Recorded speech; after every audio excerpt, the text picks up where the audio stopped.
Hello my friends and welcome.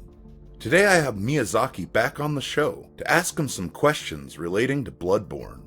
Let's jump right into the interview. Bloodborne is considered by many to be a masterpiece. Is there any aspects of the game you felt needed improvement? Thank you very much.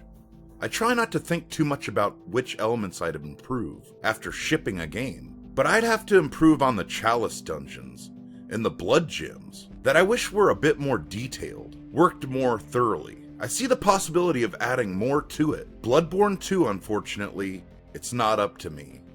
What inspired you to make a game like Bloodborne? I was inspired by Lovecraft's book, The Call of the Cthulhu.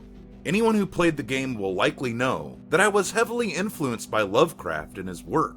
Other sources of inspiration were horror, of course, and the film Brotherhood of the Wolf. Out of all of your creations, which would you consider being your personal favorite? This is a very hard question, and comparatively, it's like you had 3 or 4 children and someone asked, which one is prettier? I'm gonna answer all of them, but if I were to say which one stayed in my heart the most, it's Bloodborne. It's the one that marked me the most. I believe I did it my way, the way I wanted. What is the hardest part of developing games? I believe I didn't go through too many tough moments, especially because even if I'm overwhelmed with work, busy all the time, I like to make games. So it's the moment I'm the most happy, in general. And when I finish developing a game, I ask myself, did I really suffer? It's already done. But the most psychologically draining moment is after the game is being sold, when there are a few flaws, and it ends up bothering users. And in that interval between flaw and fix, it's when I get the most upset. Your games feature many boss encounters. Which is your favorite? Speaking about bosses, it's probably the old monk from Demon's Souls. This boss has a unique system where the player will face other players. Back then this wasn't a common system, so I received a few complaints and warnings. But at the end of the day, players liked it a lot. It was very different. So it's the one that stayed with me the most. What is the process for creating these bosses? What usually happens is, first comes the design, but when I more or less have the design concept down, I ask the designer to do the art. Then I'll already tell them what they need and what kind of boss it'll be. I describe the bare minimum this boss needs, and the rest I leave to the designer, because I believe this adds even more to the originality. Since if I intrude too much, we'll end up focusing on the game's development logic. I let the designer work on whatever comes up in their head, and I think this way we get something more unique. Anything you can tell aspiring game developers? This is also a very hard question, but I do have 2 tips.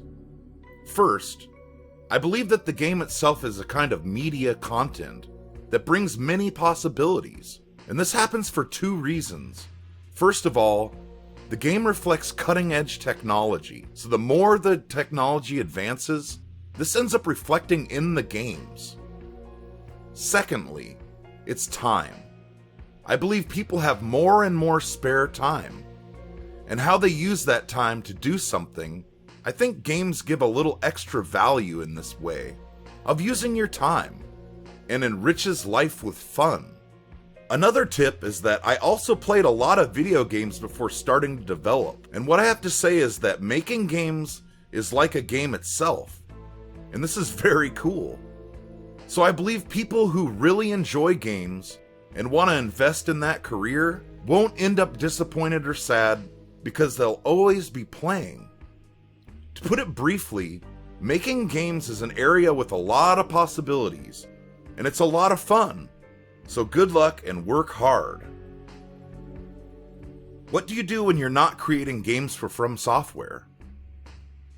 I do not have a lot of time when I'm not working, but when I'm not, I consume all kinds of content. It could be a film, a game, or a book.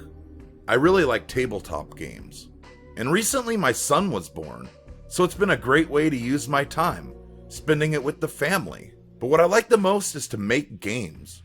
So to me, it's more intense. I apologize to my family, but I'd like to always be involved in this. So there you have it. I'm currently working on several other videos, and will be uploading again soon. I tried to put the channel on a schedule, however, it's difficult for me to commit to such a rigid schedule during the summer months. Stay tuned for upcoming videos. Have fun, and stay safe, my friend.